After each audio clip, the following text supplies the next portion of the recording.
Hi, welcome and welcome back. I hope you're doing well.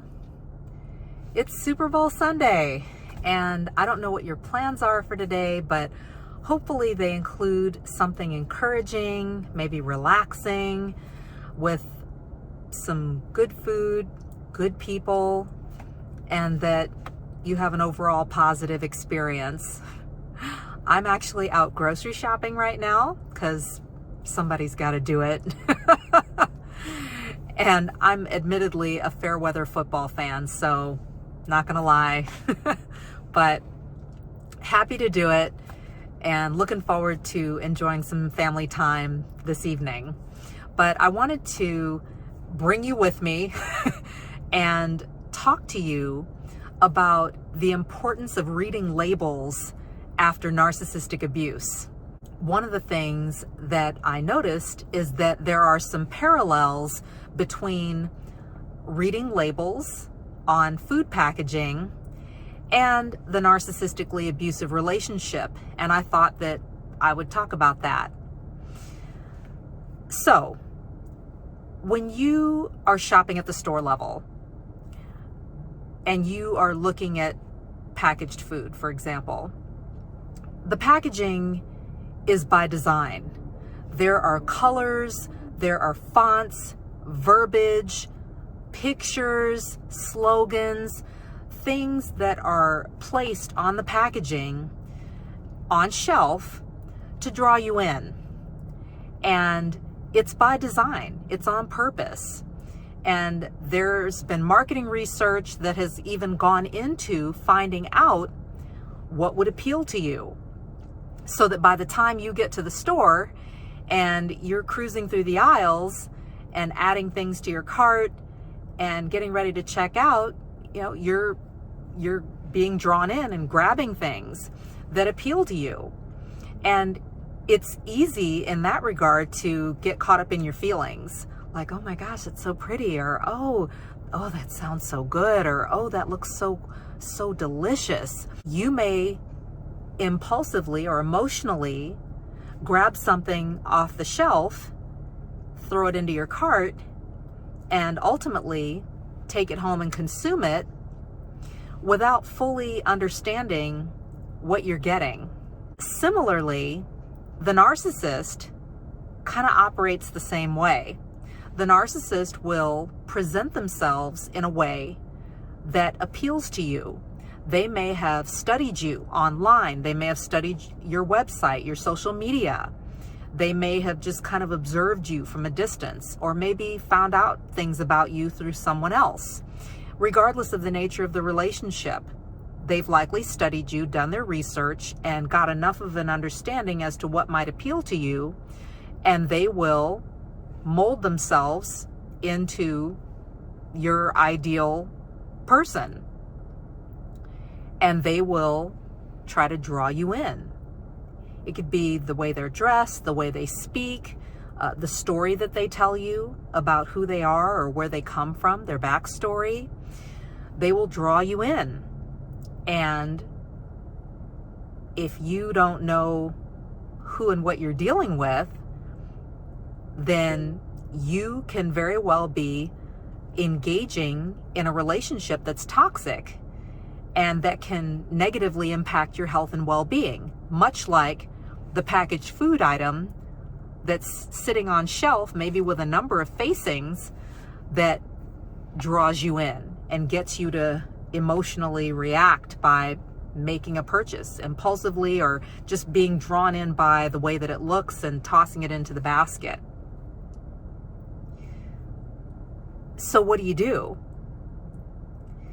Well, when you're dealing with packaged foods, it's easy to get caught up in the party on the front that's facing out towards you on shelf. The colors, the fonts, the promises of whatever benefits, maybe even the price point. Maybe there's a twofer, or maybe there's a sale for certain people who have a membership with the store, or a rewards price versus just regular non-rewards price. Either way, you can get caught up in the packaging that's facing out front, but not take the time to turn the package around to the back where the nutrition label is, so that you can understand what you're getting and what's inside the package. You can understand how many servings are in the package. Like if you toss back the whole thing or consume the whole thing, how many calories is that? How many grams of fat is that? How much sugar's in it? How much protein is in there? Or carbohydrates? What exactly are you getting? What are the ingredients in it? That's a big one. And how many ingredients are in it? Can you pronounce the ingredients on the label? Are there any ingredients or anything listed that seems vague or unclear or confusing? Right? So those are some things that you'll want to know before you buy and try. And it's worth your while to take that pause. Similarly, when you are meeting new people or engaging with new people, it could be on the job. Maybe you're the new guy or the new girl on the job, or you're new to the neighborhood, or whatever the case is. You know, you run into somebody who's interested in you romantically, maybe, or introduced to someone even through someone else. It could even be a family member. Whoever you're meeting and considering engaging with, you want to understand what you're dealing with. So you're going to want to ask questions, find out who this is. What are they about? What are their values? What's their background? What's their backstory? You'll want to do your due diligence. Otherwise, you may be engaging with someone who is not who you think they are, and they could be adding toxicity to your life, which could then negatively impact your health and well-being. See how this works? And once you really step back and look at the narcissistically abusive relationship from a health and wellness lens, or through a health and wellness lens, you can start to even see how this plays out in the grand scheme of things. Like, I'm talking on a societal level,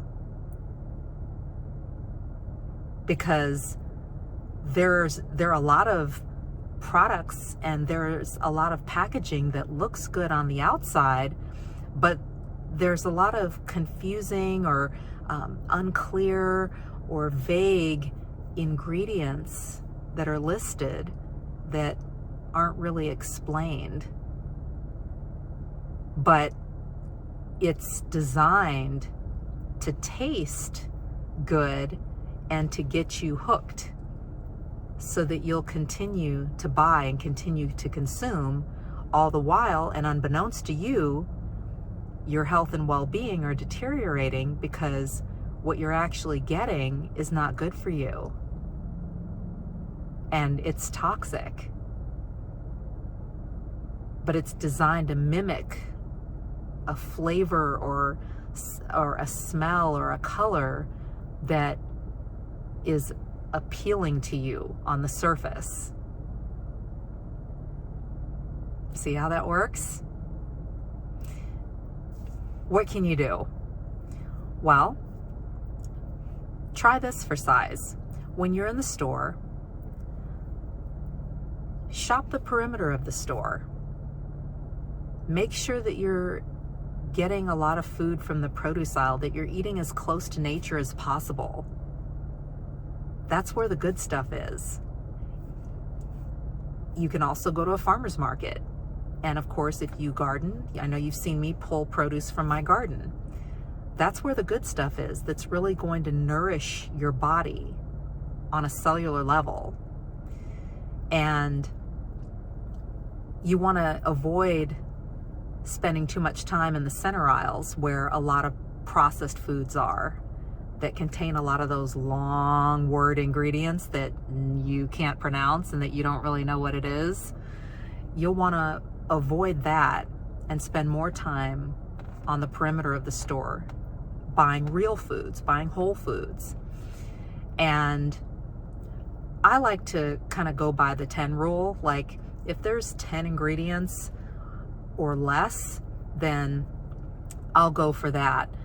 Once I get over 10 ingredients, I'm like, we're kind of getting into more heavily processed territory. But that's just a rule of thumb that I use. And to really make sure that you understand what you're getting. And also, too, as far as produce is concerned, to definitely buy organic whenever and however possible, so that you can avoid pesticides and those kinds of toxins. Because a lot of stuff gets sprayed, a lot of produce gets sprayed with stuff that can negatively affect your health and well-being. And you may not know unless you know, or until something comes up, like say you get some feedback health-wise, some kind of test results or something like that, that, are a detriment to your health or pose a threat to your health. Similarly, when you're dealing with new people, you want to do your due diligence. Do your fact checking, do your background checking. And if someone is talking to you in a way that's confusing or vague or mysterious, that's not cute. They may think that you might think it's cute, but that's not cute. And that's not appealing, or it shouldn't be appealing to you. You should know, just like the ingredients in your food, you should know exactly who you're dealing with on a fundamental level. The narcissist relies heavily on you not turning the package around, so to speak, and reading the nutrition label to find out if this is something that's really going to be good for you, or if it's going to be toxic to your body and to your health and well-being. They rely on that, you not digging deep or asking the deeper questions, analyzing their behavior, the words that they're saying on a deeper level, being maybe too busy or too distracted to really do your due diligence.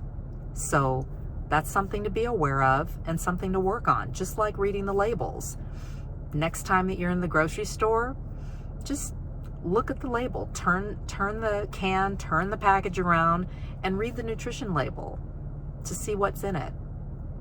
If you can't pronounce anything, or there's like a ton of ingredients, plus artificial colors, natural flavors, or hydrogenated oils, things like that, probably something you want to avoid for your health and well-being. Narcissistically abusive relationships and analyzing them can be similar in certain ways to analyzing the packaging of the products that you buy at the store level. And whether it's the food that you eat or people that you meet, you should always make a point of looking at the entire package from front to back,